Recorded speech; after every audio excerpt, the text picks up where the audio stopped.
الله عليه وسلم وعلى آله وأصحابه الكرام وتابعين وتابع تابعين ومن تبعهم بإحسان إلى يوم الدين، وخصوصا لمؤلف هذا الكتاب السيد أحمد بن عمر الشافعي رحمه الله تعالى ومشايخنا أجمعين ووالدنا. الفاتحة. أعوذ بالله من الشيطان الرجيم. بسم الله الرحمن الرحيم.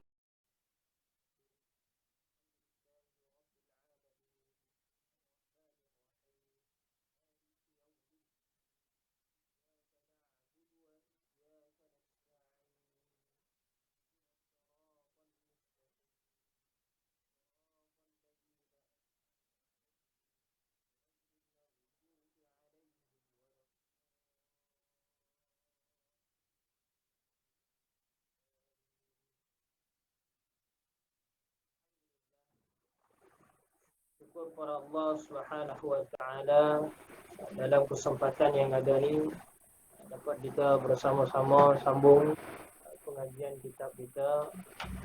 Mudah-mudahan Allah Subhanahu wa taala memberikan kefahaman kepada kita dan kelebihan kepada kita dalam menuntut ilmu, insya-Allah. Baik.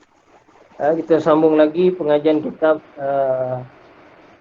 Ilmu Rajak kita, syarah kepada Safinatun Najah, yang mana kita dah sampai kepada rukun iman. Kita pengarang rahimahullah ta'ala, faslun arkanul imani sittatun. Ini satu fasal yang membicarakan berkenaan dengan rukun-rukun iman. Semula rukun iman itu ada 6 perkara. Baik. Ini berdasarkan hadis baginda Nabi sallallahu alaihi wasallam yang itu pun masyhur lah tu.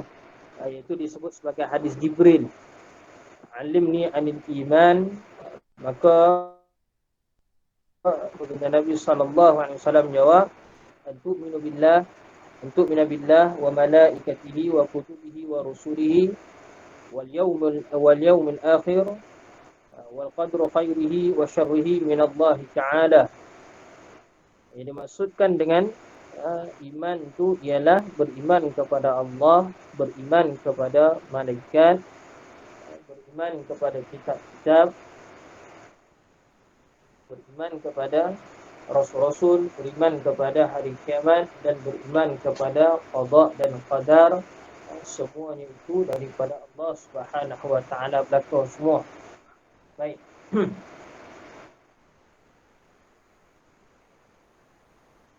Kita pergi kepada perbahasan. Kata pengarang rahimahullah ta'ala, al-imanu lughatan at-tasdiqu. Iman pada lughah, ini pada kalau sudut bahasa lah. Iman ialah tasdiq, membenarkan. Maka membenarkan itu ialah iman. Itu kunci keimanan. Membenarkan. Itu asas dia lah. Wa syar'an iqbalul qalbi wa iz'anahu. Wa iz'anuhu lima 'ulima bid-darurati annahu min dini Muhammadin sallallahu alaihi wasallam. Iman ni pada sudut syarak. Jadi kalau kita tengok terjemahan Syekh dia kata apa? Iqbalul qalbi wa iz'anuhu. Iaitu maksud kat situ qabulul qalbi wa taslimuhu.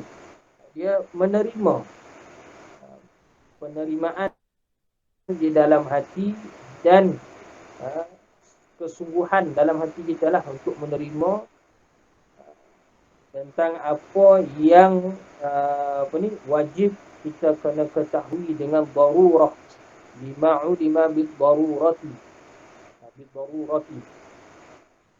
iaitu dengan perkara-perkara yang wajib diketahui dengan darurah. Maksud dengan darurah tu dengan yang sangat penting. Maksudnya begini, semua kena tahu. Orang alim ke, orang jahil ke, orang biasa ke, orang awam ke, kena tahu perkara tersebut. Itu dia panggil ilmu bil darurah tu. Al-ilmu bid-din bidarurah, ilmu dengan agama yang darurat, yang darurah, yang kena ketahui semua. Yang termasuk dekat sini kalau kita nak faham, yang ulama bahaskan, iaitu ilmu berkenaan dengan fardu ain, ilmu yang tergolong dalam ilmu fardu ain. Baik, min dini Muhammadin, daripada annahu min dini Muhammadin, daripada yang mana ilmu agama yang wajib kita kena tahu itu, iaitu daripada syariat yang dibawa oleh baginda Nabi sallallahu alaihi wasallam. Ini Syekh kat sini dia ambil dari sudut ta'rif iman yang moderate lah, maknanya yang awam, yang biasa, iaitu iqbalul qalbi, at-tasdiqu bi qalbi itu. Dia ambil yang ta'rif itu, walaupun sebenarnya ada beberapa pendapat ulama lain, iaitu ada yang menterjemahkan iman tu dengan at-tasdiqu bi qalbi wa iqraru bil lisani. Itu pendapat yang kedua, kumpulan yang kedua. Ada satu lagi kumpulan, at-tasdiqu bi qalbi wa iqraru bil lisani wa amalu bil arkani.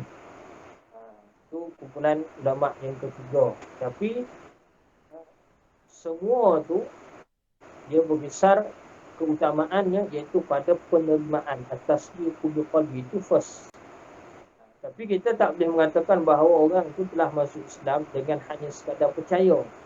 Dia mesti sekurang-kurang dia percaya dan mengucap dua kalimah syahadah. Maka berimanlah dia. Maksud dia kena ikrarkan kepercayaan yang ada dalam hati dia tu, dia kena ikrarkan baru dia jadi beriman. Sebagai contoh, pada zaman baginda Nabi SAW, dalam peristiwa pembukaan kota Mekah, datanglah Abu Sufyan bin Harb. Dia datang, dia sebagai pemimpin kota Mekah pada ketika itu. Bila Nabi bawa 10,000 orang sahabat untuk dibuka kota Mekah, maka pada ketika itu orang kafir Quraisy pun dia dah lemah dah, dalam keadaan yang sangat lemah. Ramai dari kalangan orang Quraisy yang dah masuk ke agama Islam, jadi puak muhajirin. Kemudian sahabat-sahabat yang masuk dalam Islam tu pula semua yang kibarus sahabah, sahabat-sahabat besar, sahabat-sahabat yang hebat, yang memang pada zaman jahiliah pun memang hebat dah. Maka pada ketika tu pengaruh Arab Quraisy di Mekah ni memang dah jadi lemah. Jadi mereka terpaksa terima Islam, terima baginda Nabi sallallahu alaihi wasallam. Itu Fathul Mekah. Maka pada peristiwa itu datanglah Abu Sufyan yang tadi, dia menyatakan bahawa dia surrender, dia nak masuk agama Islam. Dan sebelum dia berjumpa dengan baginda Nabi SAW, dia berjumpa dulu dengan pakcik Nabi, iaitu Sayyidina Abbas. Dan kita kena ketahui Sayyidina Abbas ni sebenarnya di Islam, cuma dia bukanlah dalam kalangan mereka yang berhijrah. Kenapa? Dia ada strategi Nabi letakkan Sayyidina Abbas di Mekah. Satu, pengaruh dia besar. Yang kedua, Sayyidina Abbas ni merupakan ketua Bani Hashim. Selepas daripada meninggalnya pakcik Nabi, iaitu Abu Talib, maka kepimpinan kabilah Bani Hashim ni diambil alih oleh Sayyidina Abbas. Bila Sayyidina Abbas ambil alih, maka kalau Sayyidina Abbas pun ikut berhijrah, maka eksistensi ataupun kekuatan pengaruh Bani Hashim yang ada di Mekah ni akan jadi rosak. Sebab seorang pakcik Nabi dah ikut hijrah, iaitu Sayyidina Hamzah. Maka Sayyidina Abbas dikekalkan oleh Nabi duduk dekat Mekah. Sebelum ni, peristiwa sebelum Fathul Mekah lah. Mana daripada mula peristiwa hijrah tu sampai Fathul Mekah, Sayyidina Abbas duduk di Mekah. Satu lagi tujuan dia sebagai ketua kepada Bani Hashim. Tujuan yang kedua dia merupakan mata-mata Nabi. Nabi punya spy, SB Nabi lah, special branch Nabi yang ada di Mekah. Itu Sayyidina Abbas. Maksudnya apa-apa saja maklumat yang berlaku di dalam Mekah tu, Sayyidina Abbas kalau tengok benda tu akan memberi ancaman kepada anak saudara dia tu baginda Nabi SAW di Madinah, maka dia akan hantar utusan. Itu Sayyidina Abbas. Itu function dia. Jadi zaman kita sekarang ni pun, kalau Islam nak dominan, kita bukan sekadar perintah negara yang orang majoriti Islam. Kita kena hantar juga orang Islam kita untuk pergi kepada negara non-Muslim, untuk kita perhatikan tindak tanduk non-Muslim itu, supaya maklumat itu sampai kepada kita, supaya kita dapat berhati-hati. Itu yang dibuat oleh para khalifah kita dulu-dulu pun. Ada spy mereka duduk dekat. Selain dihantar duta, dihantar juga spy. Spy untuk tengok kepada orang yang kafir ni tadi, nak tengok sama ada mereka melakukan perbuatan-perbuatan yang boleh menyebabkan ancaman kepada Islam, maka akan diambil tindakan cepat. Maka banyaklah cerita. Terengkahkan, Abu Sufyan ni tadi dia nak jumpa dengan Nabi dalam peristiwa pembukaan kota Mekah tu. Sebelum dia jumpa dengan Nabi, dia jumpa dengan Sayyidina Abbas dulu. Maka Sayyidina Abbas bincanglah dengan dia. Abu Sufyan bincang dengan Sayyidina Abbas, maka Sayyidina Abbas bawa Abu Sufyan tadi jumpa pada Nabi. Bila sampai pada depan Nabi, pada asal tadi dia kata nak masuk Islam. Maka bila Nabi tawarkan kepada dia mengucap 2 kalimah syahadah, maka dia hanya mengucap satu saja kalimah, iaitu asyhadu an la ilaha illallah. Tapi dia tak nak mengaku bahawa Nabi Muhammad itu Rasulullah. Maka pada ketika tu ditemplak oleh Sayyidina Abbas. Celaka kau, bukankah kau tadi kau kata kau nak masuk agama Islam kau? Tapi kenapa kau tiba-tiba kau tak mengaku anak saudara aku ni sebagai Nabi? Betul. Maka nak masuk ke situ apa? Dia bukan sekadar iman tu pada hati. Dia kena ucap. Itu sekurang-kurang. Dan ada satu kelompok ulama, kalau kita sebut tadi, ada satu lagi, iman ni dia ada satu lagi bahagian dia, iaitu wa'amalu bil arkan.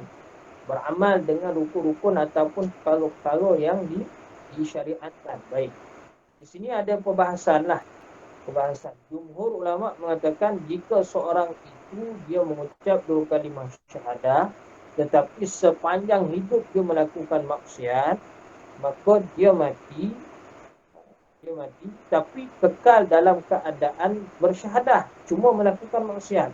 Adakah dia ni digolongkan sebagai ahli neraka ataupun macam mana? Ini berlaku pembahasan panjang. Kalau puak Mu'tazilah, dia kata orang jenis macam ni confirm neraka. Itu fahaman Mu'tazilah, confirm neraka. Sebab apa? Sebab dia melakukan kejahatan. Maksiat, sepanjang maksiat. Sebabnya Mu'tazilah dia berfahaman bahawa apa? Wajib seseorang yang maksiat itu, asi itu masuk neraka. Wajib seorang yang saleh itu masuk syurga. Itu Mu'tazilah. Tapi kita Ahlussunnah wal Jamaah, umur kita tak sebut begitu. Kita sebut bahawa orang yang bersyahadah, mengucap 2 kalimah syahadah, qala la ilaha illallah dakhala al-jannah. Maka barang siapa yang mengucapkan 2 kalimah syahadah, maka masuk syurga. Dia akan masuk syurga. Cuma kerana kan dia maksiat tadi, maka harus dia dimasukkan ke dalam neraka dan kemudian dimasukkan ke dalam syurga kemudian. Dengan rahmat dan pengampunan Allah Ta'ala jugalah. Berapa lama dia masuk dalam neraka tu Allah Ta'ala alam. Itu hukum ataupun ilmu Allah Ta'ala. Cuma kita nak sebut tadi bahawa seseorang tu apabila dia tidak menunaikan solat, dia tidak puasa, dia tak bayar zakat, dia tak menunaikan haji dan sebagainya, adakah boleh direct kita hukum sebagai dia kafir? Jawapan dia tak boleh. Ya, dia berdosa besar, tapi kita tak boleh hukum dia kafir. Tak boleh kata dia tu murtad. Melainkan kalau dia zahirkan pada percakapan ataupun perbuatan dia mengatakan bahawa solat tu tak wajib. Bila kita tanya kepada dia, kenapa kau tak solat? Maka dia jawab apa? Solat ni tak wajib bagi aku. Bila macam tu, itu baru jatuh kepada kekufuran. Baru jatuh kafir murtad. Sebab apa? Dia menafikan kewajipan. Kalau dia tinggalkan solat tanpa menafikan kewajipan solat, maka dia tu masih lagi dikira sebagai Islam. Dia ada iman lah, dia beriman. Cuma dia tu bermaksiat. Dia berdosa. Dia berdosa besar. Tapi kalau dia tinggalkan tu dengan menafikan kewajipan, maka tu baru jatuh kufur. Wal'iyadzu billah. Baik. Maka Iman ni, adakah iman dengan Islam tu dua perkara berbeza? Jawapan dia tidak. Iman dan Islam ni dua perkara yang seiring, serentak. Tapi kalau kita tengok ada rukun Islam, rukun iman. Kenapa? Perbahasan sahaja. Maksudnya Islam nak jadi seorang itu, dia nampak lambang dari Islam, itu ada rukun Islam tadi yang 5. Ucap kalimat syahadat. Tapi nak sempurna Islam dia tu tadi, hanya dengan keimanan. Maka Islam dan iman tu dia dua perkara yang saling berkait. Dia kena serentak. Baik. Sebabnya orang yang beriman, dia sebenar-benar iman yang betul-betul, dia tidak akan melakukan perkara yang haram, tinggalkan solat dan sebagainya yang kita sebut tadi lah. Itu tidak melakukan perkara maksiat. Itu iman yang betul-betul sempurna. Dan iman manusia ni kita pun faham, ada kalanya naik, ada kalanya turun. Naik dengan amal soleh, turun dengan maksiat. Begitu. Itu iman manusia. Turun maksiat, maka dia turun. Kalau dia melakukan amal taat dan soleh, maka dia akan jadi tidak baik. Itu iman para manusia. Adapun jin, minta maaf, adapun iman syaitan dan juga jin dan juga iblis, maka dia iman dia tu semakin menurun. Semakin menurun. Iman para malaikat dia tak berubah. Ada kekal. Sebab apa? Dia tidak ada ujian nafsu dan juga dia tidak ada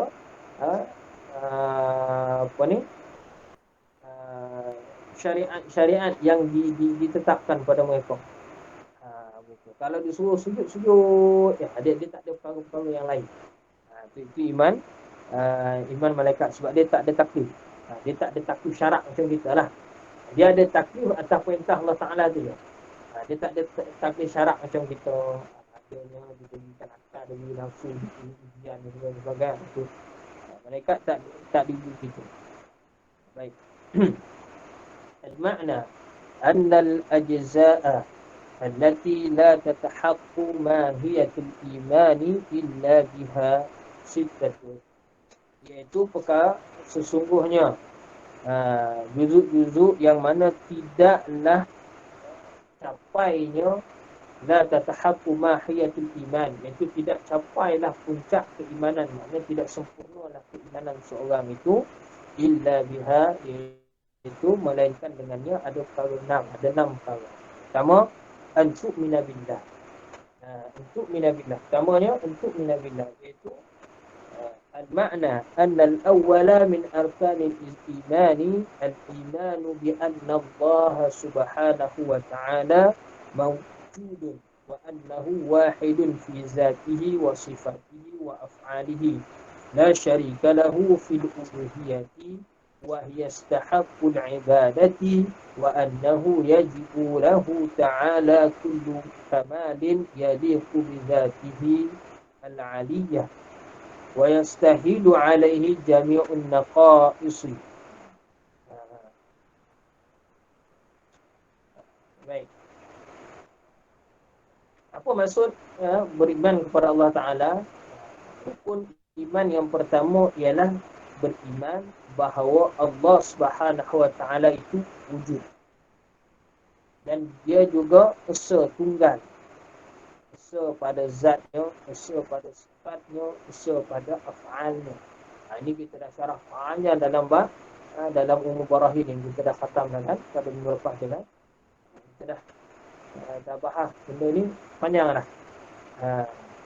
Iaitu esa dia pada zatnya, sifatnya, pada apa segala perbuatannya. Dia tidak berbilang-bilang, dia tidak perlu, tidak perlu kepada yang lain. Qudrah, iradah, ilmu hayat, semuanya tu Allah Subhanahu wa Ta'ala itu tidak berbilang-bilang. Mana tunggal esa, baik pada zatnya, baik pada sifatnya, baik pada af'alnya. La syarika lahu fil uluhiyyati, tidak ada sekutu baginya pada ketuhanan. Mana Allah Subhanahu Wa Taala itu sahajalah Tuhan. Tidak ada perkara lain yang bersifat dengan sifat ketuhanan.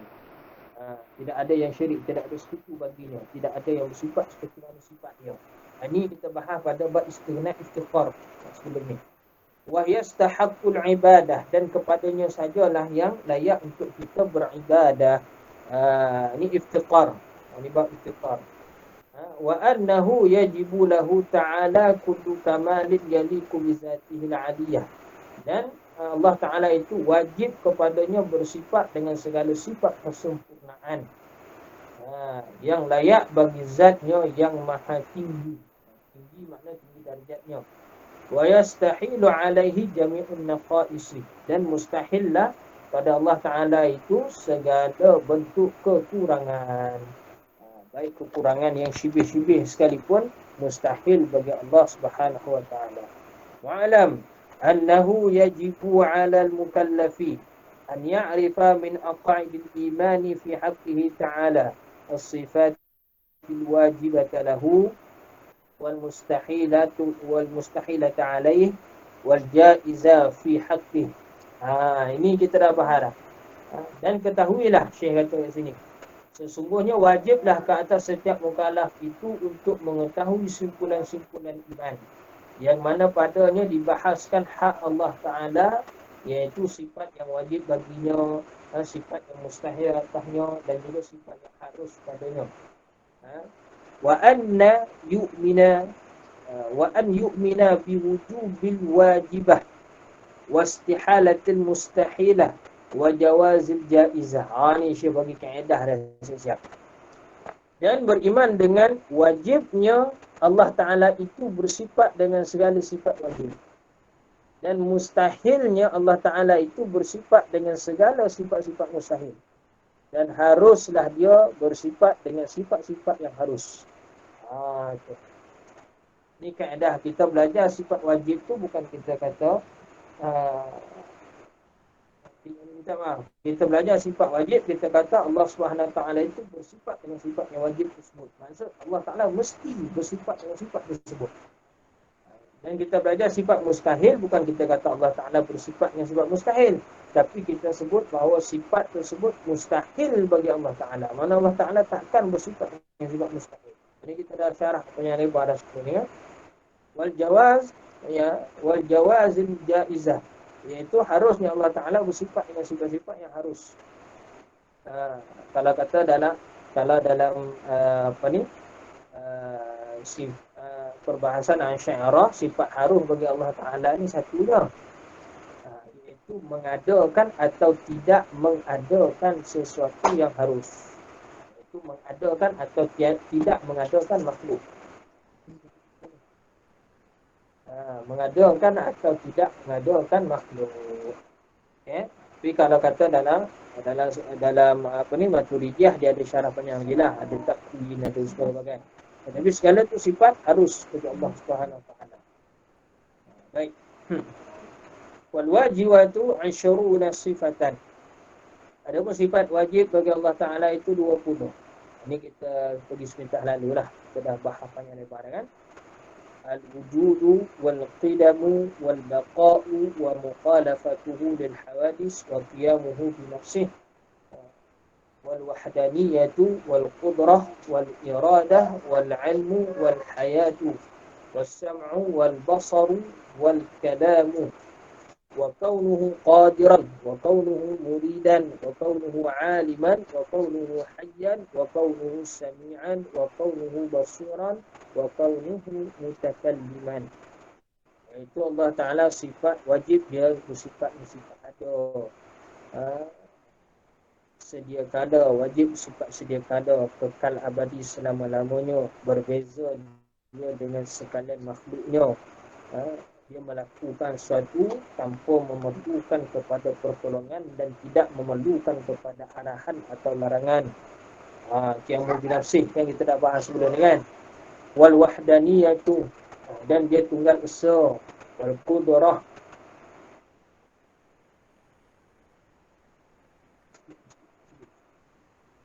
wal qudrah, sifat berkuasa dia. Wal iradah, berkehendak. Wal ilmu, petahu. Wal hayatu hidup, was-sam'u pendengar, wal basar penlihat, was-sam'u pendengar, wal basaru penlihat, wal kalamu tahu apa kata-kata, apa kata. Wa kaunuhu qadiran, dan Allah Ta'ala itu yang berkuasa. Kaunuhu muridan, yang berkehendak. Kaunuhu aliman, yang mengetahui. Kaunuhu hayyan, yang hidup. Kaunuhu sami'an, yang mendengar. Wa kaunuhu basiran, yang melihat. Wa kaunuhu mutakalliman, yang berkata-kata. Apa kita terjemah dengan per dekat sifat ma'ani itu, ni kita dah bahas dah sebelum ni. Itu kita ikut tarik pada ain. Ustaz lebih lagi mudah lah kalau nak tibah dengan tarik pada ain ni, lebih senang apa. Dan dia lebih dekat dengan bahasa sebenarnya, dengan bahasa Melayu kita sendiri. Per tu. Kenapa kita kata Allah Ta'ala itu maha pendengar? Kerana dia tu yang mendengar. Dia tu kita sebut yang maha mendengar. Kenapa? Kerana dia bersifatnya sifat pendengar. Yang maha mendengar itu hal, keadaan. Maturidi kata itu sifat. Syairah kata tak, itu hal sahaja. Sebab tu Syairah dia bahas 13 saja sifat wajib. Maturidi 20. Tapi kita gabung semua, terus gerak sekali lah. Baik. Wal mustahilatu 20 dhiddul wajibati. Dan ada pun yang mustahil bagi Allah Ta'ala itu 20 juga sifatnya. Wahia. Baik. Kita belajar sifat-sifat ni tadi macam kita pernah sebut sebelum ni. Bukan kita kata Allah Ta'ala tentu sifat tu 20 saja. Tak. Sifat yang wajib bagi Allah Ta'ala ni tidak terbilang. Cuma kenapa kita kata 20 ni?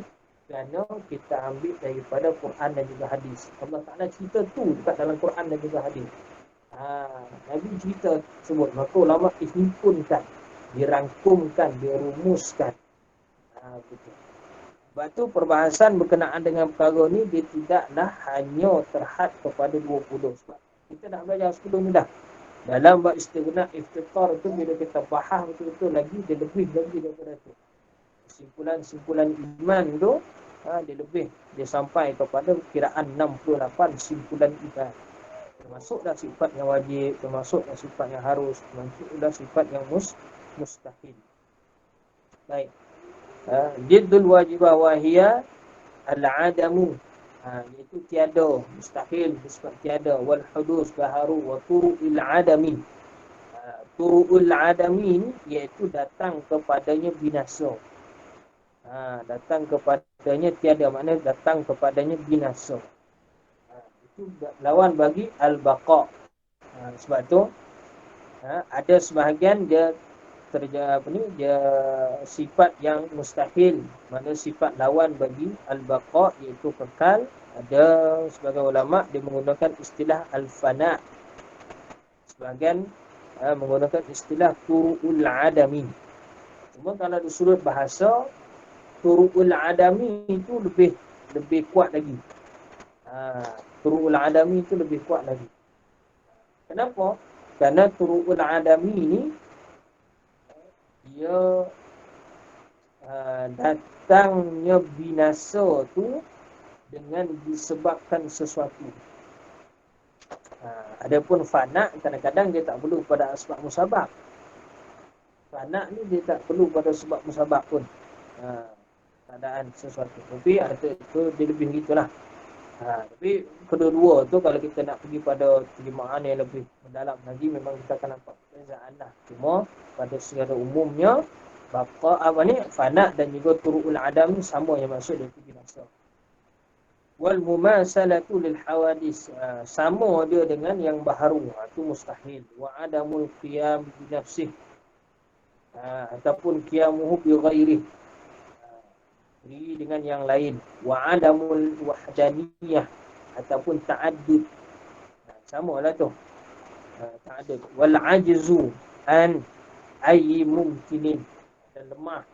Wa ijaduhu bi syai'in minal alami ma'a karahiyatihi bi wujudihi, mengadakan sesuatu daripada alam ni dengan terkerah padanya, terkerah kepadanya. Karahiyat itu makna dia terpaksa buat, mana disuruh. Itu mustahil bagi Allah Ta'ala.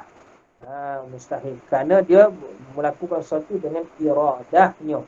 Itu dengan kehendak dia.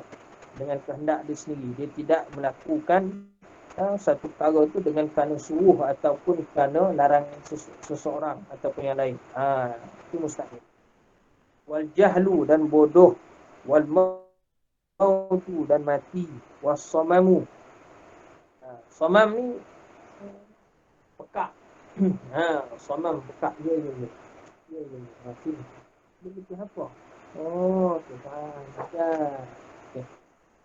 Was samamu pekak.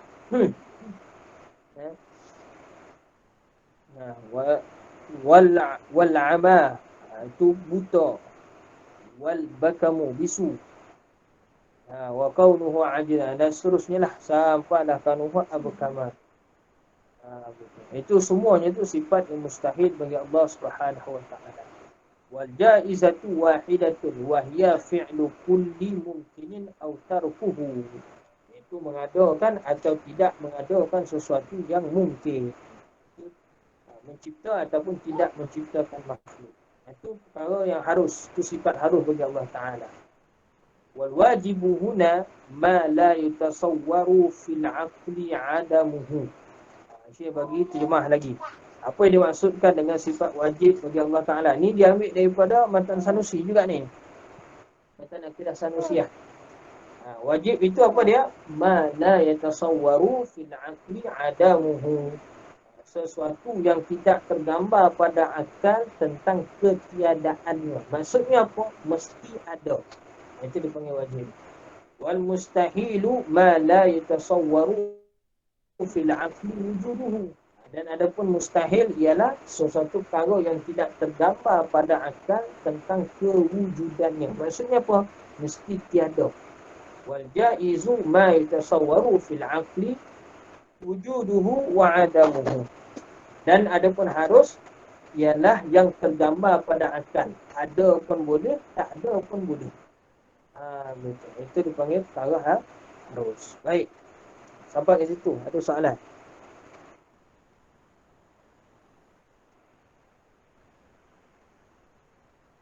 Sampai ke situ ada soalan? Ni sebenarnya refresh balik je ni. Kita dah belajar Matan Akidah Sanusiyah sebelum ni kan. Dan perbahasan-perbahasannya.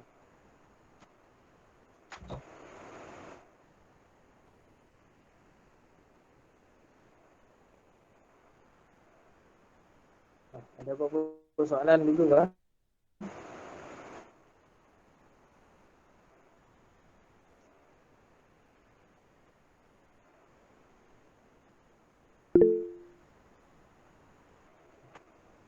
Okey lagi satu kata tak dengar kan?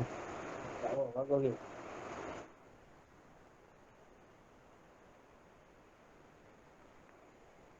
Okay, baik. Kita terus. Qala musannifu rahimahullahu ta'ala wa malaikatihi. Dan rukun iman yang kedua iaitu beriman kepada sekalian malaikat yang diciptakan oleh Allah Subhanahu wa ta'ala. Al-malaikatu jam'u malakin. Jam'u malak, bukan malik. Malik tu raja.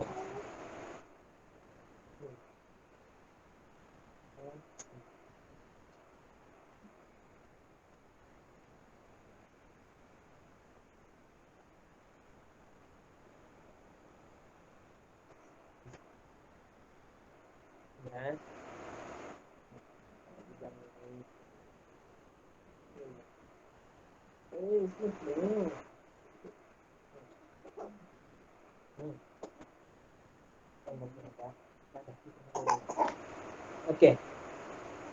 Beriman kepada sekalian malaikat. Malaikatu jam'u malakin. Dia jamak bagi malak. Sifat hilam dengan fathil lam. Wa huwa ajsamun nuraniyatun. Iaitu satu jisim. Malaikat ni sebenarnya jisim juga. Cuma jisim itu dipanggil jisim latif. Jisim latif makna dia badan dia tu latif, halus. Halus. Makhluk halus lah kalau bahasa Melayu. Makhluk halus lah bahasa Melayu kita. Semua bahasa Melayu kita boleh sebut makhluk halus ni, kita pun panggil hantu. Faham hantu je. Ada malaikat pun makhluk halus. Ulama kita dia terjemah benda tu bagus dah sebenarnya. Cuma cara kita tak baca apa ni, kita tak fahami betul-betul bahasa kita tu sendiri, maka kita pun jadi pening. Bahasa Melayu pun kita kena faham betul-betul dah. Bertahun-tahun dah kan kita belajar tentang bahasa Melayu dan sebagainya. Patutnya kita lebih lagi kuat pada bahasa kita sendiri, pada bahasa Melayu kita sendiri. Baik. Ajsamun nuraniyatun, iaitu jisim-jisim yang diperbuat daripada nuran. Nur iaitu daripada cahaya. Mubarra'atun minal qudawrat al-jismaniyah. Minal qudawrat al-jismaniyah, iaitu mubarra'ah. Dia ni berlepas, makna dia terbuat daripada cahaya dan tidaklah kita nampak dia punya batang tubuh tu, tak nampak. Qadiratun ala tashakkuli bil ashkalil mukhtalifah, dan dia mampu untuk berubah kepada bentuk-bentuk yang lain. Sebab malaikat ni dia ada kalanya datang, dia boleh menjelma dalam bentuk lelaki. Dan baginda Nabi SAW sendiri bersebut bahawa Jibril tu dia punya susuk tubuh dia apabila dia menyerupai lelaki lebih serupa dengan Dihyah. Sahabat nama dia Dihyah Al-Kalbi. Dia lebih dekat, dia punya rupa bentuk susuk bentuk badan dia tu. Cuma dia tidak ada jantina lah. Sebenarnya hakikat malaikat tu apabila dia berubah kepada bentuk manusia sendiri pun, hakikat sebenarnya dia tak ada jantina. Cuma kita lebih akan nampak dalam banyak kebanyakan hadis kita, dia lebih kepada lelaki. Kenapa? Kerana pada ketika tu dia datang untuk nak menyampaikan wahyu kepada Nabi. Nabi semua lelaki. Kalau dia dalam bentuk perempuan, dia akan jadi pelik kan? Akan jadi datang fitnah dan sebagainya. Maka dia menyerupai, kebanyakannya dalam bentuk lelaki. Okey. Dan mereka ni sama lah, walau dia berbentuk dalam bentuk manusia sekalipun, tetap tidak ada nafsu, tetap tidak ada syariat pada mereka. Sebagai bukti, apabila datangnya dua orang malaikat sebagai tetamu Nabi Ibrahim, Nabi Ibrahim hidang dah, sebagai riwayat sebut dia dah hidang dah dengan kambing panggang, sebagai riwayat kata sebut dengan anak lembu panggang. Nabi Ibrahim dia dah dia ikram tetamu tu, ikram duyuh tu kan, subhanallah. Tapi bila dia hidangkan makanan tu, tengok dua orang malaikat ni tadi tak, dua orang tetamu dia ni tadi tak makan, maka Nabi Ibrahim tak sedar hati. Kenapa pula? Maka malaikat ni, dua orang tamu tadi jawablah bahawa kami ni malaikat. Malaikat, barulah Nabi Ibrahim kata, barulah dia faham bahawa kenapa mereka tak makan. Sebabnya mereka ni malaikat. Malaikat tak ada nafsu makan dan sebagainya macam kita. Betul. Itu sebagai satu tanda jelas lah, dalil. Dan malaikat ni datang sendiri pun, dia tidak ada nafsu kepada orang perempuan. Sebagai bukti kata dia, walaupun dia datang dalam bentuk lelaki, dia kebanyakan malaikat ni dia menjelmakan diri itu dalam bentuk lelaki. Bila dia datang kepada Siti Maryam, Nabi Maryam Siti Maryam kata kan dia berlepas diri. Dia berlindung dengan Allah Ta'ala daripada kejahatan yang malaikat ni nak buat pada dia. Dia tak tahu tu malaikat sebab dia nampak tu lelaki. Rupanya dia mengaku diri dia sebagai malaikat, dan dia beritahu kepada Siti Maryam bahawa dia akan dapat Nabi Isa. Itu dalam peristiwa tu. Sebab dia tidak ada nafsu. Dia tidak ada nafsu. Apa dia nak buat? Dia nak buat satu perkara tak baik kepada Siti Maryam. Begitu juga lah dalam peristiwa apabila malaikat ni datang menemui Nabi dan juga dan harus ni satu fahaman kita Ahlussunnah wal Jamaah. Harus malaikat datang menjumpai orang yang selain daripada Nabi. Harus. Sebagai contohnya berlaku dalam Quran peristiwa malaikat berjumpa dengan Maryam. Malaikat jumpa dengan Siti Maryam. Bahawa Siti Maryam itu bukan Nabi. Harus malaikat datang jumpa dengan kita. Itu harus. Cuma sama ada kita nampak, tak nampak dan sebagainya itu daripada Allah Subhanahu Wa Taala. Dan kalau dia datang dalam bentuk lelaki ke dalam bentuk jelmaan manusia sendiri pun kita bukannya kenal ke malaikat. Kita hanya kenal ke apabila diberitahu saja nanti. Tapi apabila dia mengaku diri dia sebagai malaikat sekalipun, adakah kita akan menjadi Nabi? Tidak. Itu confirm tidak. Baik. Al-makna anna saniya min arkanil imani al-imanu bil malaikah. Adapun rukun iman yang kedua iaitu beriman kepada malaikat. Wa makna al-iman bihim iqbalul qalbi wa iz'anuhu bi annahum ibadun lillahi mukramun. Iaitu menerima hati kita ni bahawa mereka tu iaitu malaikat ni ialah hamba-hamba dalam kalangan hamba Allah Ta'ala juga yang dimuliakan. Malaikat pun dimuliakan. Kiraman katibin yang Allah Ta'ala sebut dalam Quran kan. Baik. La ya'sunallaha ma amarakum. Dia mereka ni tidak pernah melakukan maksudnya sifat-sifat dia. Mereka ni dimuliakan, mukramun. Maknanya Allah Ta'ala jaga daripada perkara-perkara yang berlaku rosak kepada malaikat ni, kerana sifat mereka ni sifat malaikat. Wa la ya'sunallaha ma amarahum. Mereka ni tidak akan bermaksiat, mengingkari apa sahaja yang Allah Ta'ala perintahkan kepada mereka. Wa yaf'aluna ma yu'marun. Dan mereka melakukan apa sahaja yang diperintahkan oleh Allah Subhanahu Wa Ta'ala kepada mereka. Wa annahum safra'ullah bainahu wa baina khalqihi. Safra' kat sini iaitu duta ataupun penyampai wahyu Allah Ta'ala kepada makhluknya. Wa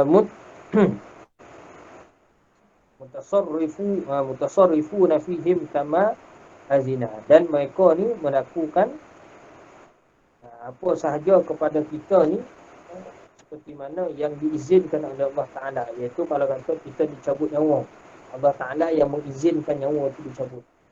Kau cabutlah nyawa. Sadiquna fima akhbaru bih. Dan membenarkan apa sahaja yang disampaikan. Maksudnya apa sahaja yang disampaikan oleh malaikat kepada Nabi dan sebagainya itu sebenarnya semuanya itu ialah benar. Sebab apa? Mereka ni tidak ada nafsu.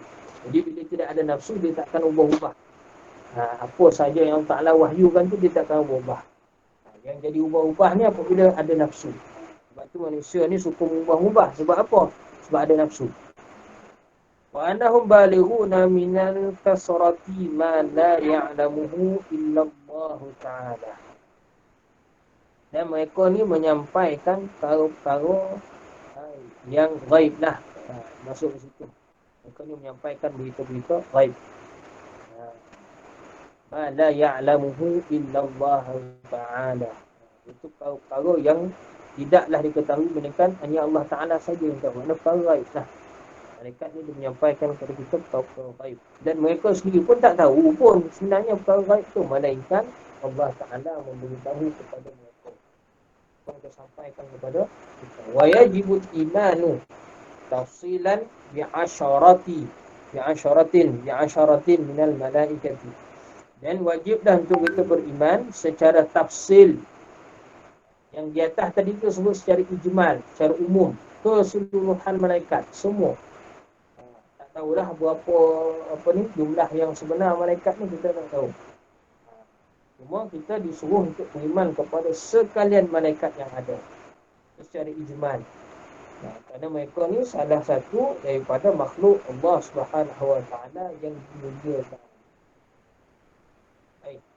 Dan ada pun tujuan sebenar kita beriman kepada malaikat ni, beriman dengan adanya malaikat ni ialah tujuannya supaya kita memahami bahawa adanya Allah Subhanahu Wa Taala.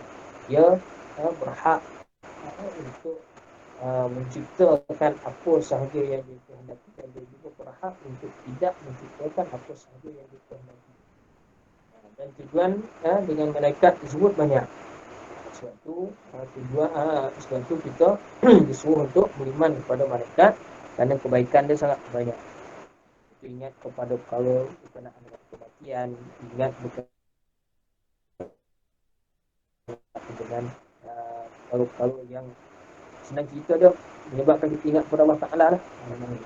Dia membawa kepada kita mengingat kepada Allah Subhanahu Wa Ta'ala. Baik. Dan secara tafsir ada 10. 10 ni pun disebut oleh Rasulullah sallallahu alaihi wasallam sendiri. Dan ada juga sebahagian disebut dalam Quran. Cuma ada yang disebut namanya, ada yang tak disebut namanya. Cuma ada sebahagian daripada tu kita dapat nama-nama tu berdasarkan daripada syar'un man qablana, iaitu syariat-syariat Nabi-Nabi sebelum daripada Nabi sallallahu alaihi wasallam. Kadang dalam Quran hanya disebutkan sifat dia tak sebut nama dia. Cuma nama tu ulama dari sudut pendapat para ulama dia bawa juga pendapat-pendapat daripada syariat-syariat Nabi yang sebelum, maksud daripada Taurat, daripada Injil sebagainya kan, dibawa juga untuk terangkan. Cuma bukanlah tujuan kepada nama tu yang penting. Yang penting ialah pada sifat-sifat mereka, kumpulan-kumpulan.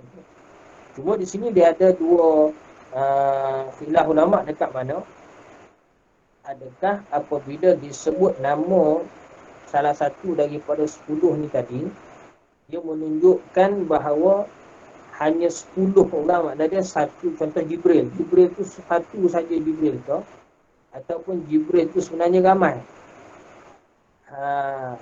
Dengan maksud dia sekumpulan malaikat yang mana kumpulan mereka ni nama dia Jibril. Kerja dia menyampaikan wahyu. Contoh Mikail, kerja dia membawa hujan ataupun menurunkan rezeki rahmat daripada langit. Baik.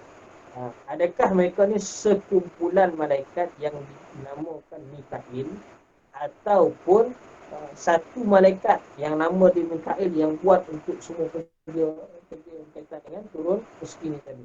Maka di situ ada khilaf ulama lah. Kalau buka dekat dalam matan Jawharatul Tauhid tu, dia ada apa ni, Syekh Ibrahim Laqabi dia ada bawa perbahasan ni. Ada dua pendapat ni lah. Pendapat pertama mengatakan bahawa nama tu ialah bagi satu malaikat yang melakukan kerja tersebut. Sebahagian berpendapat bahawa dia ialah nama bagi sekumpulan malaikat yang melakukan kerja yang sama. Allah Ta'ala alam lah mana satu yang lebih tepat. Allah Ta'ala a'lamu bis-shawab. Baik. Jibril aminul wahyi wa huwa afdalul malaikah. Dia ditugaskan untuk membawa wahyu. Dan dia semulia malaikat. Baik. Wal Mikail al-muwakkalu bil amtar. Dan Mikail ni dia mewakili, dia diwakilkan ataupun untuk membawa hujan. Baik. Ataupun rezeki rahmatlah. Jibril dan juga Mikail ni dua-dua malaikat yang tidak boleh dinafikan. Barang siapa yang menafikan Jibril dan juga Mikail, maka orang tu boleh kufur. Kenapa? Kerana dalam Al-Quran ada sebut nama mereka dua. Bila dia menafikan Jibril atau Mikail, maka dia menafikan Al-Quran tersebut. Cuma ada dua bacaan lah. Itu kalau kita pergi pada Quran, Jibril ataupun Jibrail, Mikail ataupun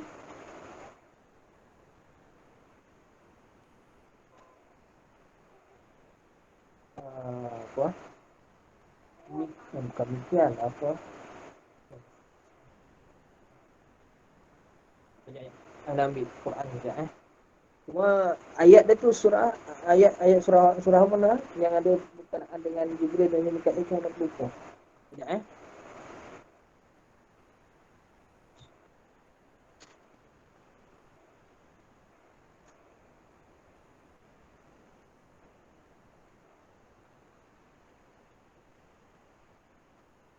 Wa Mikal Ustaz. Sama.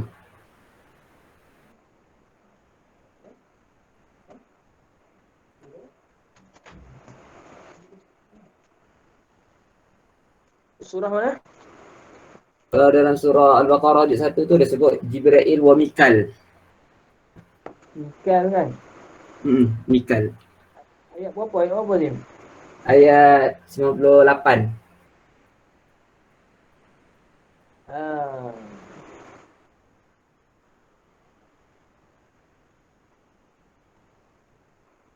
Okey. Dalam Quran dia ada dua. Satu Jibril dan juga Mikail. Tu kalau dalam ayat Quran lah. Ayat 97 dan juga 98 kan. Kalau 98 tu dua sekali. Dan dia ada qiraat kalau antum yang mana belajar qiraat tu tahu dah tu kan. Dia ada dua bacaan. Jibril pun boleh, Jabrail pun boleh. Jibril dan juga Jabrail. Jabrail, Mikail ataupun Mikail. Okay. Jabrail ataupun Jibril. Tu ada dua. Dia ada dua nama situ kan. Sebab ada qiraat dia. Tapi yang penting dia nak sebut tadi bahawa kedua-dua malaikat Jibril ataupun Mikail ni tidak boleh dikatakan nafi kewujudan mereka. Kenapa? Kerana memang disebut di dalam Al-Quran. Wajib dah kena beriman dengan mereka ni. Baik. Wa Israfil al-muwakkalu bin nafkhi fi sur. Dan Israfil ni disuruh untuk meniup sangkakala.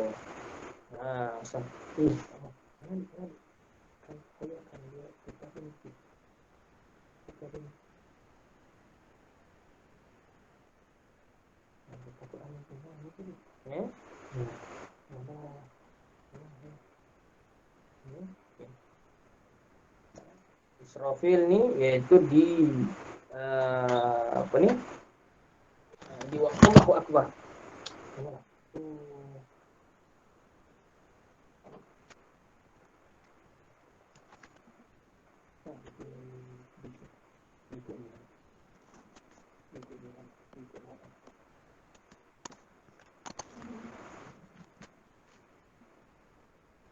Okay.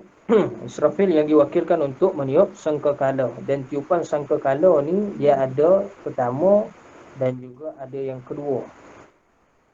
Lil'asaqi al-awwalan atau awwalan summa lin-nusyuri saniyan.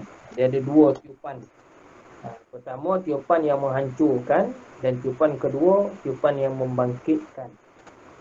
Dan kalau dalam perbahasan para ulama panjang lagi lah. Sebahagian mengatakan bahawa sangkakala ni dia bentuk perampet dia tu dia macam tanduk kambing gurun tu. Dia sebut begitulah. Tu pendapat para ulama lah. Tu kalau nak tengok benda tu boleh buka dekat dalam tafsir para ulama. Sampaikan bentuk sangkakala tu pun mereka ada bawa pendapat tersebut. Kemudian wa Izrail. Izrail ialah al-muwakkalu biqabdil arwah, yang diutuskan untuk mencabut nyawa. Kalau dalam Quran malakul maut kan. Baik. Wa munkarun wa nakirun. Bukan nakir iaitu menyua'an mereka yang mati di dalam kubur.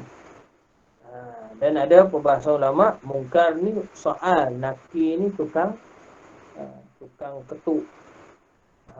Tukang ketuk. Nakir, menakik kan? Nakir. Itu ada bahasa ulama gitu lah.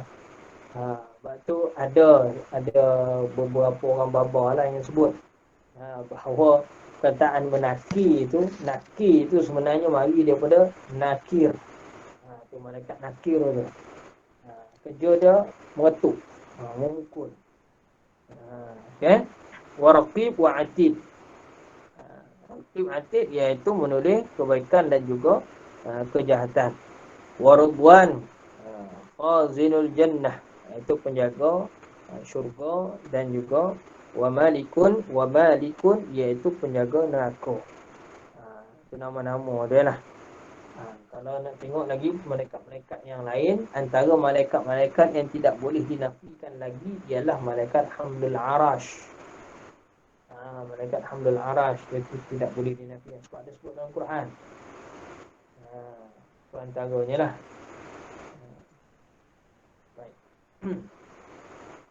Sampai situ dulu lah kita ni pada malam ni. Ada apa soalan?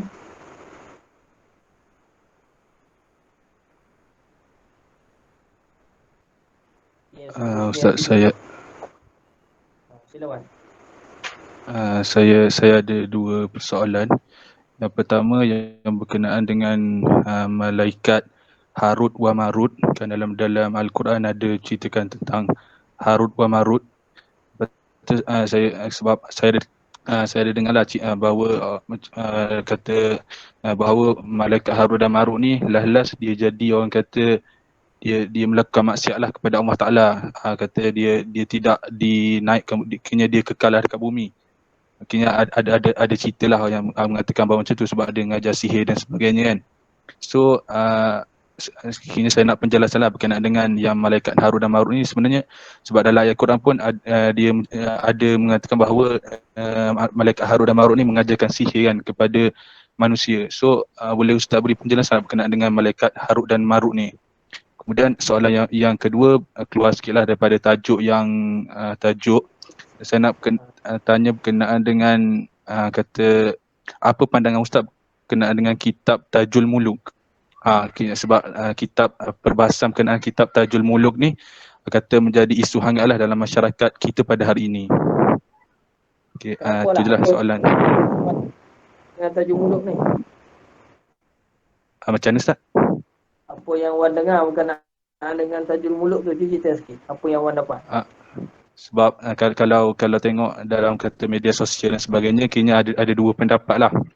Yang sebahagian pendapat yang pertama mengatakan bahawa kitab Tajul Muluk ni kata kitab yang tak elok lah, sebab dia kalau tengok perbahasan dia lebih kepada mengetahui ramalan-ramalan, dia lebih kepada ramalan-ramalan sebagainya. Kalau pendapat yang kedua pula mengatakan bahawa kitab Tajul Muluk ni kata satu kitab yang dikarang oleh para ulama lah, oleh alim ulama. So kata pendapat yang kedua mengatakan bahawa tak layaklah bagi orang kita biasa ni untuk mengulas kitab Tajul Muluk ni, seolah kata tidak layaklah untuk kita ni nak menyalahkan kitab Tajul Muluk dan sebagainya.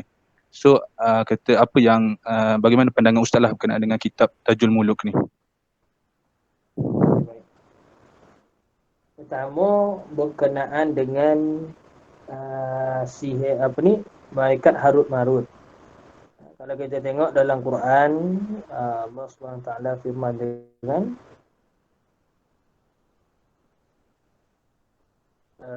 A'udzu billahi minasyaitonir rajim.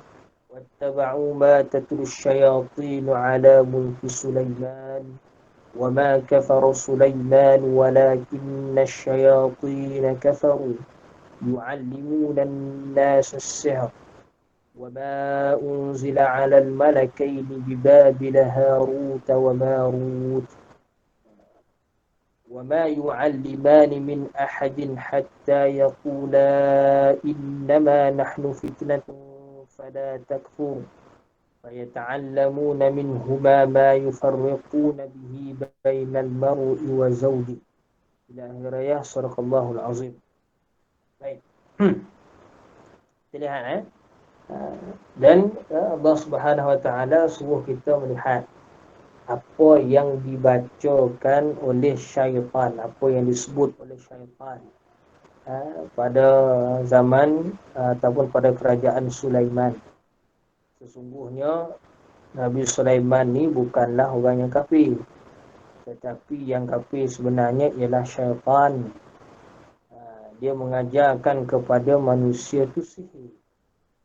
Yang mana sihir ni ialah satu ilmu yang diturunkan kepada Harut dan juga Marut di negeri Babil. Negeri Babil ni negeri nama lama bagi Iraq lah. Baik, kita lihat balik. Dalam bab sihir ni, dan di situ tengok ni, wa ma yu'allimani min ahadin hatta yaqula innama nahnu fitnatun fala takfur. Dan mereka tidaklah mengajarkan pada seorang saja siapa sekalipun, melainkan mereka akan berkata, sungguhnya kami ini ialah ujian. Fitnah kat situ maksudnya ujian. Sebab perkataan fitnah dalam Quran ni, kalau kita tengok dalam tafsir, dia ada 3 penggunaan. Salah satunya fitnah tu ialah ujian. Fala takfur, maka janganlah kamu sekalian ni kufur. Baik. Ilmu sihir ni sebenarnya salah satu daripada ilmu Allah lah. Kita tak nafikan segala bentuk ilmu apa pun di atas muka bumi ni ialah ilmu Allah Ta'ala. Cuma dibawa turun ke muka bumi ni oleh malaikat yang nama dia Harut dan juga Marut. Dan Harut Marut ni ialah pada asalnya 2 malaikat yang beriman kepada Allah Subhanahu Wa Taala. Dan mereka sebenarnya tidaklah melakukan kesalahan seperti mana yang didakwa. Mereka bukan melakukan kesalahan. Cuma mereka turun di atas muka bumi ni atas perintah Allah Ta'ala juga. Atas perintah Allah Ta'ala juga. Tujuan dia apa? Tujuan mereka bawa ilmu sihir di atas muka bumi ni ialah untuk ujian. Hatta yaqula innama nahnu fitnatun fala takfur. Atau untuk ujian. Ujian kepada manusia. Kerana perwatakan tu Allah Ta'ala create. Dia create pelakon. Adalah jalan cerita. Jadi Allah Ta'ala create jalan cerita tu. Ada nak createkan watak antagonis dan sebagainya, protagonis macam-macam lah. Kalau kita nak nisbah pada wayang macam tu lah, kurang nak bagi faham, bagi pada fahaman kita. Baik. Maka Harut Marut ni ialah macam kita sebut tadi, dia malaikat yang Allah Ta'ala turunkan di atas muka bumi dengan membawa ilmu sihir itu tadi. Tapi pada zaman Nabi Sulaiman ni, ilmu sihir ni berlaku banyaklah, sampai tak terkawal. Akhirnya sampai tak terkawal. Sebab kufur. Dia jadi sebab kufur. Kalau digunakan pada asal, ni pada asal ilmu sihir pada asal tu dia digunakan ada sebahagian untuk dalam keadaan kebaikan. Tapi bila dia kufur, dia mudah dengan tambah dengan hasad, dengki dan sebagainya, mudah menyihir orang dan sebagainya ke atas jalan kejahatan. Maka apa dibuat oleh Nabi Sulaiman, dia kumpulkan semua ilmu sihir itu tadi, kemudian dia simpan. Dia simpan. Okey, dia simpan. Maksudnya dia dipadamkanlah ilmu sihir itu. Cuma syaitan ni jahat. Syaitan ni jahat. Kerja dia buat macam mana?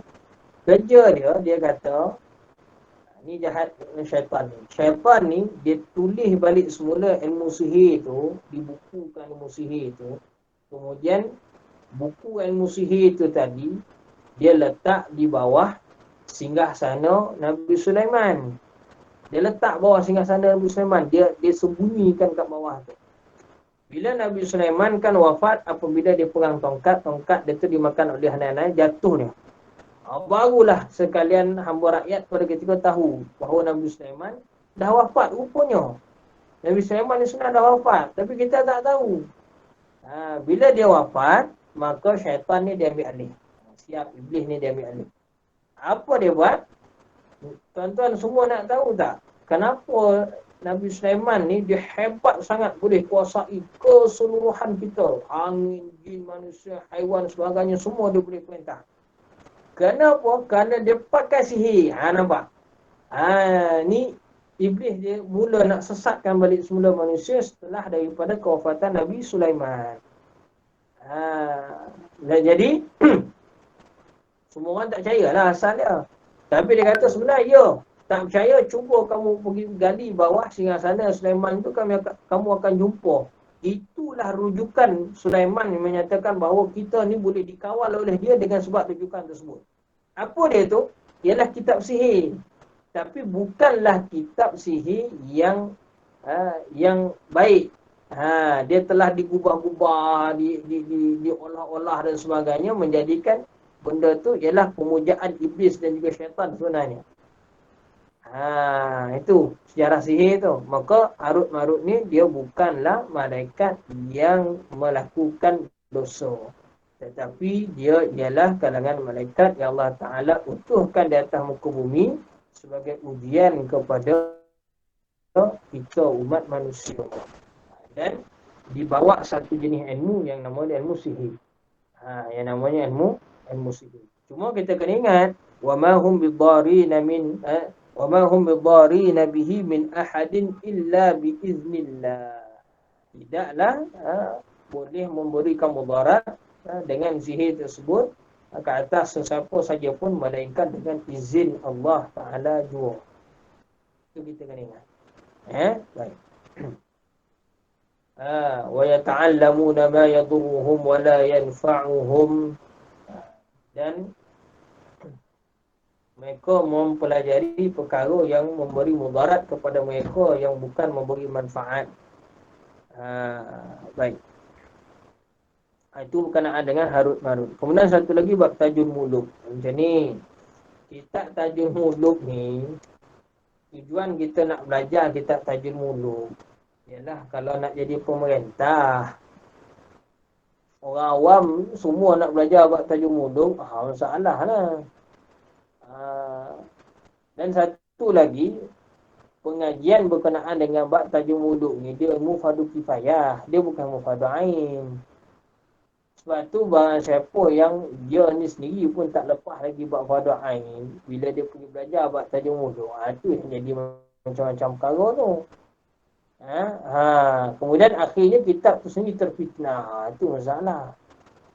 Sebab sejarah kitab tu sendiri, kita ni dah, dia bukan yang macam ni. Kitab ni, kitab-kitab ditulis oleh para ulama ni, kitab-kitab mereka ni bagus. Tapi ada sebahagian daripada tu bukan tahap kita untuk belajar.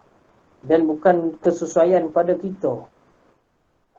Bila sampai pada tahap nanti kita sesuailah belajar perkara tu. Jadi bila orang ni, ada kebanyakan daripada manusia ni kan ajal. Dia tergesa-gesa atas satu perkara. Maka bila dah tergesa-gesa macam tu, tu dia nak cepat lah. Tu akhirnya dia menggunakan kitab dalam Tajul Muluk sebagainya. Tu dia memang ajar ayat-ayat penunduk lah. Apa lagi dekat dalam kitab Tajul Muluk macam-macam. Dia tujuan dia apa? Bila orang tu jadi raja, pemerintah, orang nampak ada kredibiliti dia. Himmah dia.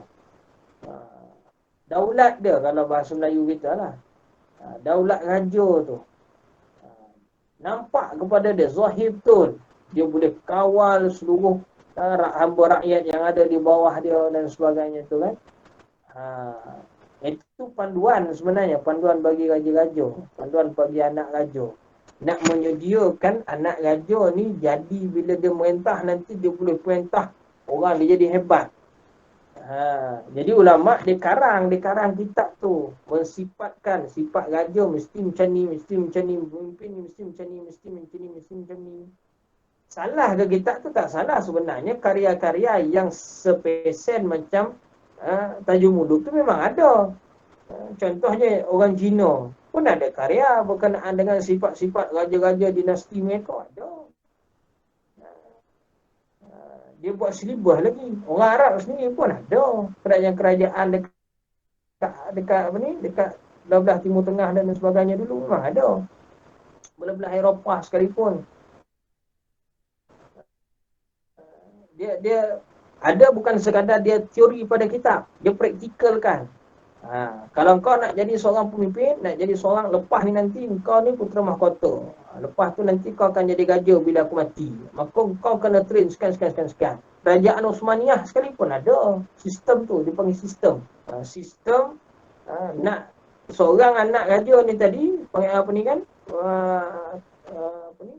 Anak raja ni lah, putera ni tadi, dia akan jadi khalifah. Macam mana dia nak jadi? Dia nak pergi sampai jadi khalifah, tanpa sifat dia. Didikan macam mana nak bagi? Itu sebenarnya orang kita ni budak, dia guna benda tu nak tundukkan orang. Itu masalah.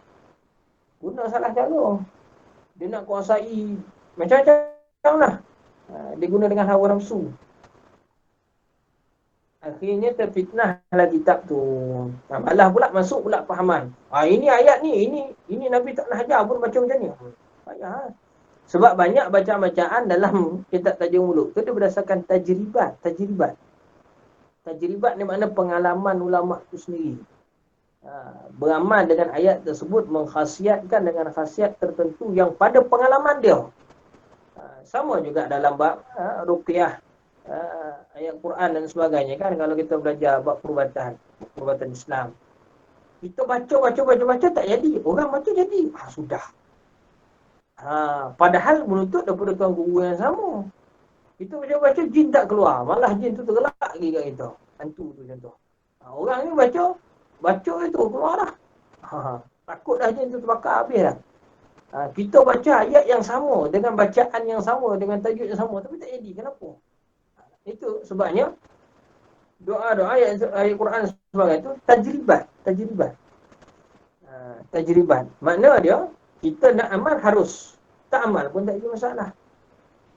Begitu. Bila faham bab mufada'in tu senang. Bila kita baca benda-benda pada kifayah ni, kita tak akan jadi sesat barat. Jadi masalah masyarakat kita ni terlampau nak gila kuasa dan sebagainya. Akhirnya apa berlaku? Ambil lah benda-benda yang tak sepatutnya pun, benda-benda khurafat dan sebagainya. Dan kitab Tajul Muluk tu sendiri memang dijadikan silibus oleh pejuang-pejuang terutamanya di Mindanao tu. Akhirnya berlaku peristiwa Lahad Datu. Ingat tak peristiwa Lahad Datu? Dia gunakan ayat tu sebagai tangkal kepada diri dia. Tembak tak mati, tembak tak tembus, tak luka. Itu tentera Malaysia kita sendiri yang cerita. Dia tembak pejuang tentera Kiram tu kan, tentera Jamalul Kiram tu, dia tembak dekat badan tak luka, tak lut. Dia punya baju dia sobek, pecah. Tapi badan tak luka. Lah kali kita terpaksa tembak pula kat kepala. Jadi ilmu-ilmu tu pula ada pula cara penunduk dia. Itulah. Itu kena belajar lah. Boleh belajar benda tu. Ada tujuan. Kalau tak ada tujuan nak belajar, tak ada kepentingan, tak perlulah.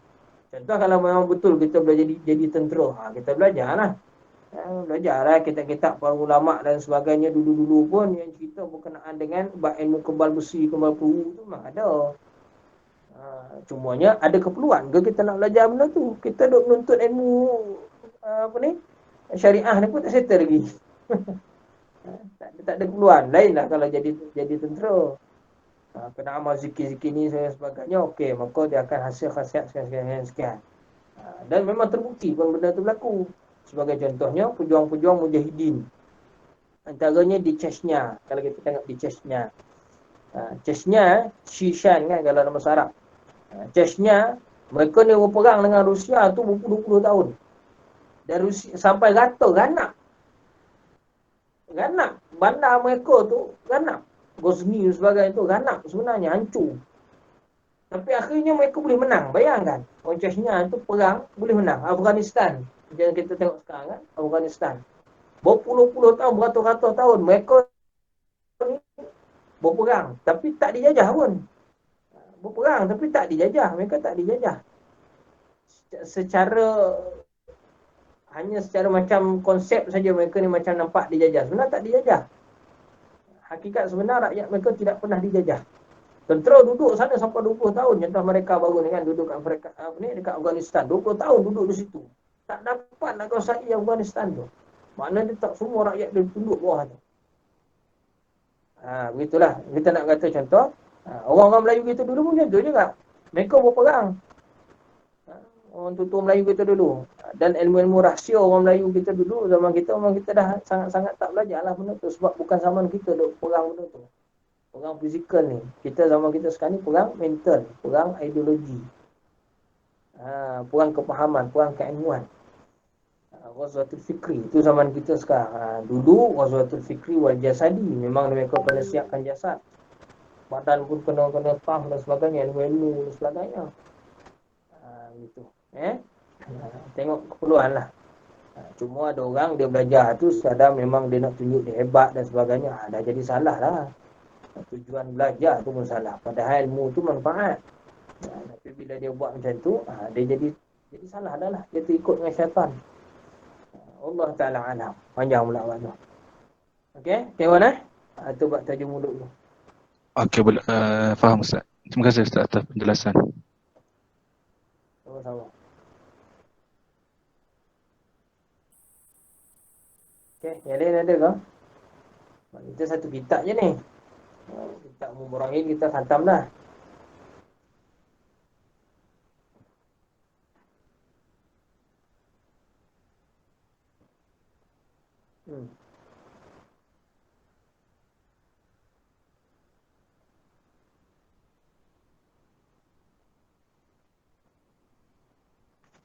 Ada apa nak ditanya?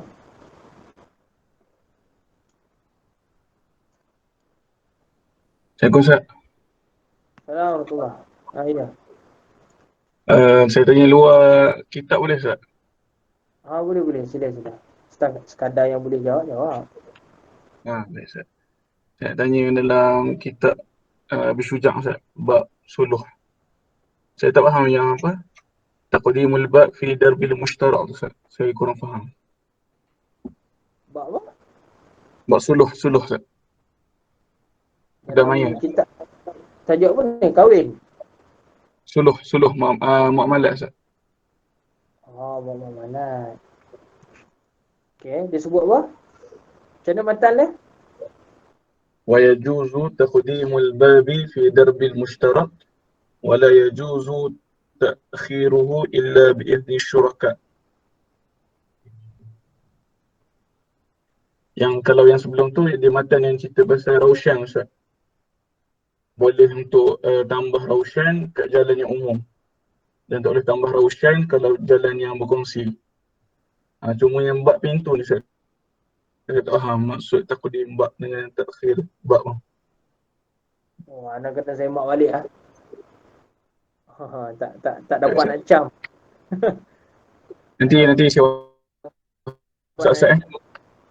WhatsApp WhatsApp. Tak dapat nak cakap. Tak dapat nak cakap pada satu. Okey Ustaz. Minta maaf. Terima kasih Ustaz. Apa tak saya WhatsApp Ustaz ni. WhatsApp. WhatsApp lagi mudah Ada pun boleh sewa balik.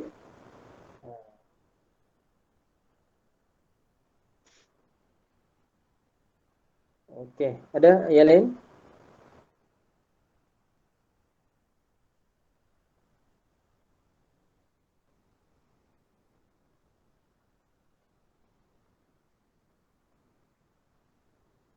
Okey, baik. Kalau tak ada apa-apa, insya-Allah kita tangguh dulu dan kita sambung lagi pada minggu akan datang.